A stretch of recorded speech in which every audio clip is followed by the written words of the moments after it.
Why toxic people rise to the top? The idea that terrible people rise to the top reflects a long-observed tension between morality and success in competitive environments. Across industries, business, politics, and social hierarchies, individuals who display traits such as ruthlessness, extreme confidence, and emotional detachment often advance more quickly than their more ethical counterparts. This phenomenon is not necessarily because they are more capable, but because they operate with fewer internal constraints. Psychologically, traits associated with a dark triad, narcissism, Machiavellianism, and psychopathy, can provide advantages in high-stakes environments. These individuals are more willing to take risks, manipulate others, and prioritize personal gain over collective well-being. At the same time, human biases play a critical role.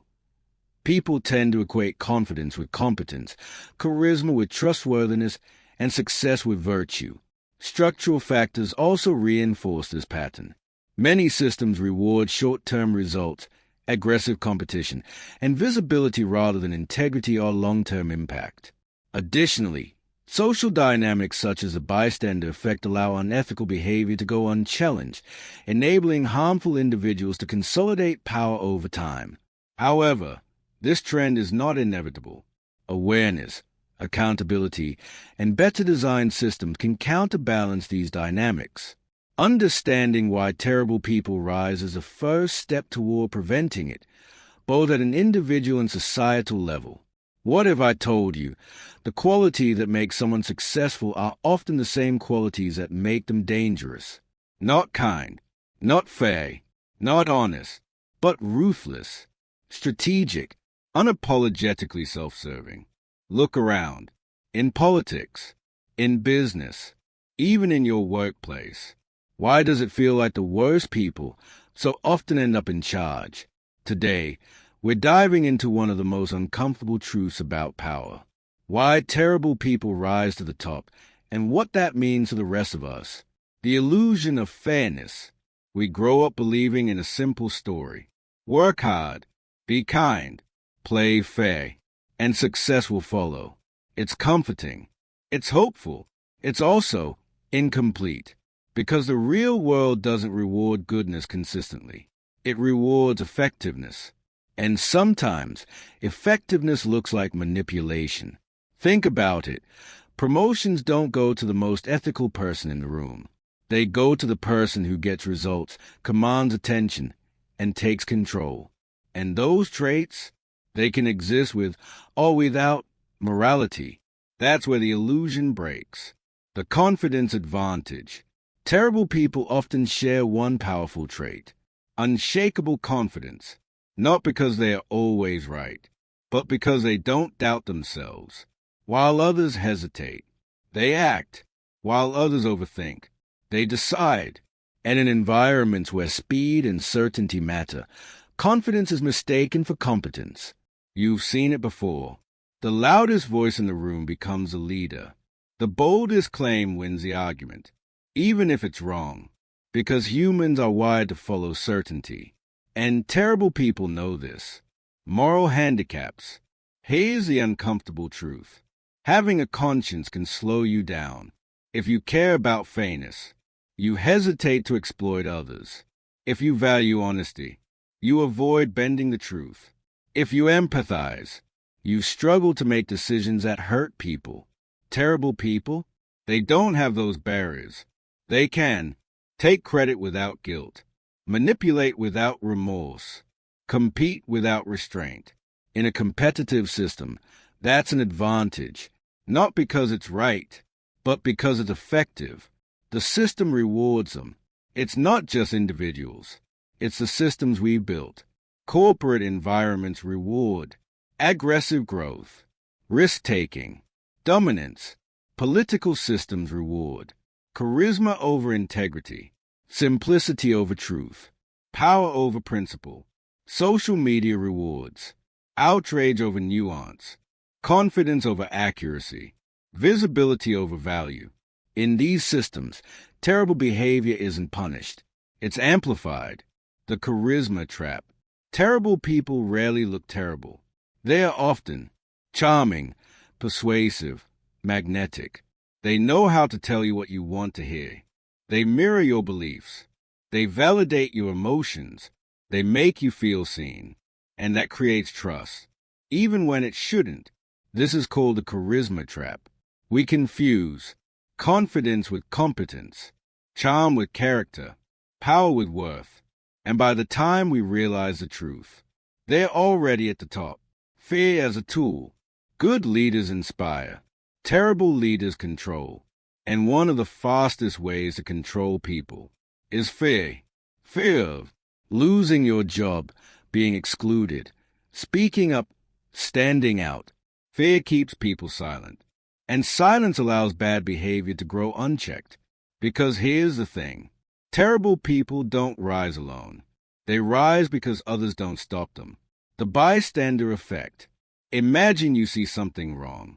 A lie, a manipulation, an abuse of power. You think, someone else will say something. But no one does, because everyone is thinking the same thing. This is the bystander effect, and terrible people rely on it. They push boundaries slowly. Small lies become bigger lies. Minor abuses become major ones, until the behavior becomes normalized. Success rewrites history. Once someone reaches the top, something strange happens. We rewrite their story. We call them visionary instead of reckless, strategic instead of manipulative, bold instead of unethical. Because success creates justification. If they made it, they must deserve it. But that's not always true. Sometimes success isn't proof of goodness. It's proof of effectiveness in a flawed system. The cost of their rise.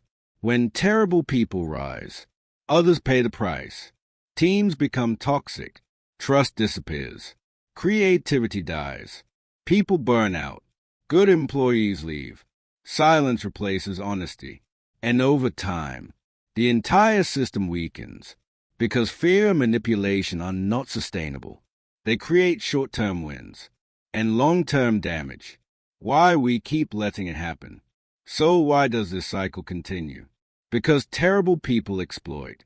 Our desire for strong leaders, our fear conflict our tendency to follow the crowd. And most importantly, they exploit our hope that things will fix themselves. But they don't.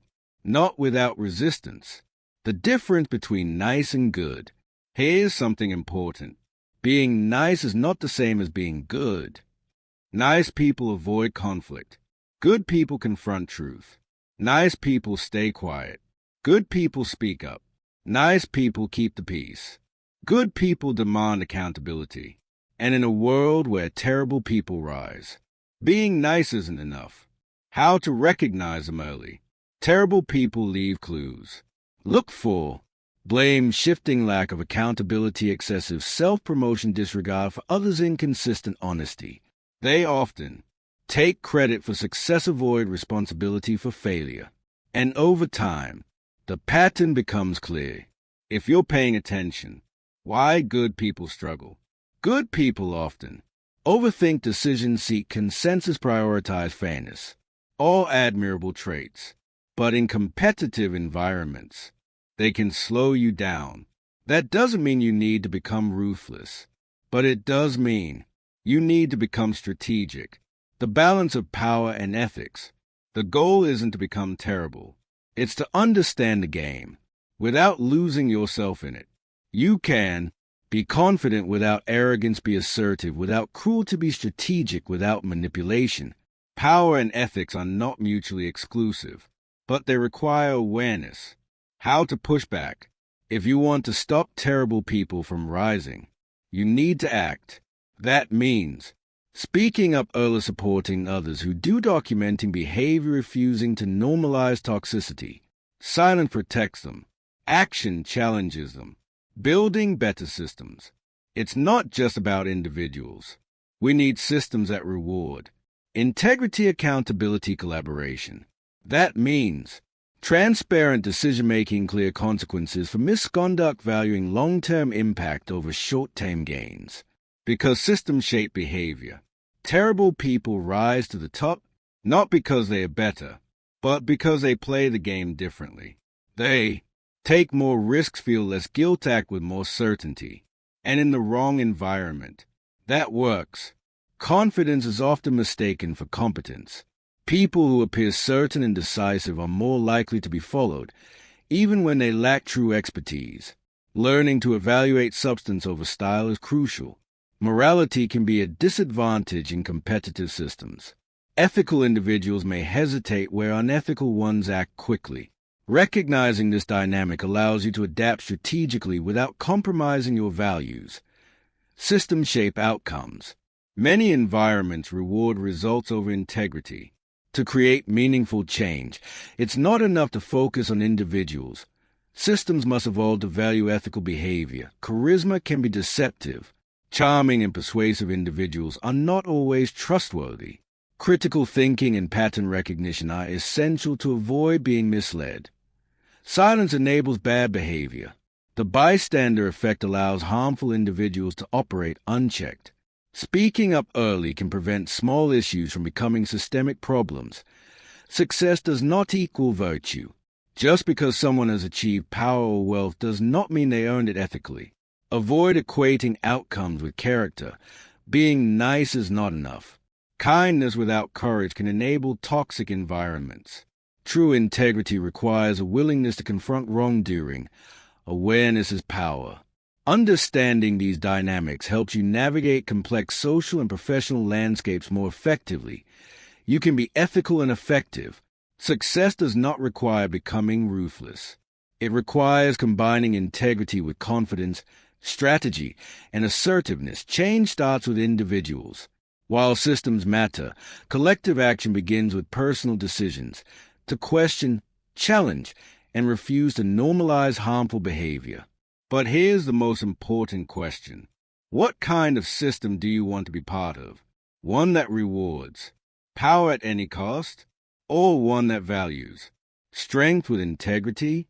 Because the future isn't shaped by terrible people alone. It's shaped by everyone who decides whether to challenge them or let them rise. If this changes how you see success, power, and leadership, share it. Because the more people understand this, the harder it becomes for terrible people to win.